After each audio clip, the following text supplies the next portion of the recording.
नमस्कार।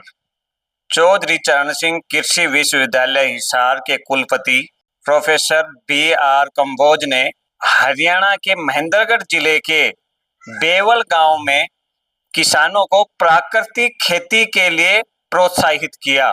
आइए जानकारी लेते हैं किसान अपनी आमदनी किस तरह से बढ़ा सकते हैं। जी प्रोफेसर साहब, जो भी बड़ी कंपनियां होती हैं, एक मार्केटिंग के लिए होता है, एक प्रोडक्शन हेड होता है, एक मैनेजमेंट के लिए होता है। हम लोग कैसे उम्मीद कर सकते हैं कि एक किसान ही सब कुछ संभाले, मार्केटिंग भी, प्रोडक्शन भी?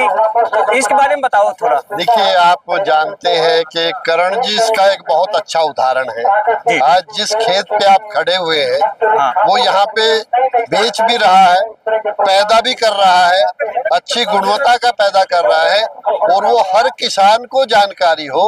इसी के लिए आज चौधरी चरण सिंह हरियाणा कृषि विश्वविद्यालय हिसार का जो हमारा कृषि विज्ञान केंद्र महेंद्रगढ़ है, उनके द्वारा आज ये खेत दिवस का आयोजन किया गया, ताकि हम प्राकृतिक खेती इस क्षेत्र में भी किस प्रकार से होती है, किस प्रकार से हमारा किसान जो है उसका जज्बा, उसका उत्साह, और वो हर संसाधन की कमी होते हुए भी उसको बिल्कुल क्रियान्वित कर रहा है।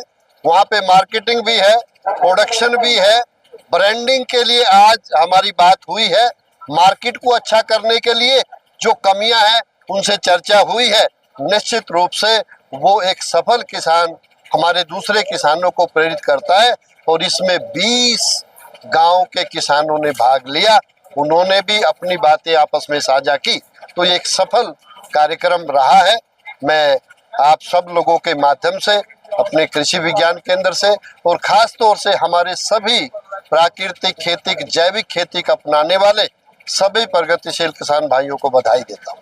पिछले ही दिनों कृषि विज्ञान केंद्र का एक कार्यक्रम था कपास के ऊपर। उसमें कहा गया था कि एक बैग तो DAP का और कम से कम 2 बैग यूरिया के डालने होंगे, और एग्जाम्पल के तौर पे उन्होंने कहा था कि घर खुआए से ही पहलवान बनता है। जब तक इतना कुछ नहीं डालोगे तो फसल कैसे अच्छी होगी? और आप कह रहे हो कि प्राकृतिक खेती की तरफ जाना चाहिए। उन्होंने, आपने देखा होगा उसके खेत पे कि उसने अपने खेत में इतना जीवांश डाला है, जितने भी फसल अवशेष थे, पत्ते थे, जो अक्सर किसान अज्ञानता की वजह से उनको जला देता है। उसके पास पशुधन है, उसने उसके फार्म पे पैदा होने वाला फसल अवशेष है, पत्ते हैं, गोबर है, सबको संजोया है, अच्छे से गलाया है, और वहां से वो सारे पोषक तत्व मिल पा रहे हैं। यदि आप ऐसा नहीं करेंगे तो फिर निश्चित रूप से आपको रासायनिक खादों का प्रयोग करना ही पड़ेगा। इसीलिए इसके लिए बताया जा रहा है, खेत तक आया गया है, और ये सब चीजें हम मान सकते हैं कि उसको हमारे पूर्व में भी हम ऐसा कुछ नहीं करते थे। ये सब हमारे फार्म से आता है, तो फार्म पे पैदावार होने वाले हर अवयव को हमें अच्छे से संजो के रखना है, हम बड़े आराम से इसकी पूर्ति कर सकते हैं। इसमें किसान तो थोड़ा सा कंफ्यूज हो जाता है ना कि ज्यादा प्रोडक्शन लूं या फिर जैविक की तरफ जाऊं।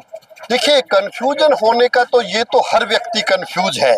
कंफ्यूज वो है जो अज्ञानी है, जिस व्यक्ति को लगता है कि मैं उस प्रक्रिया को अच्छे से नहीं जानता हूँ। इसीलिए उसकी शुरुआत हमेशा ही थोड़े से करने के लिए हमने कहा है, और समय जैसे जैसे वो सीखता चला जाएगा उसकी तरफ बढ़ता चला जाएगा, और एकदम हर चीज को पूरा बदलाव नहीं लाया जा सकता।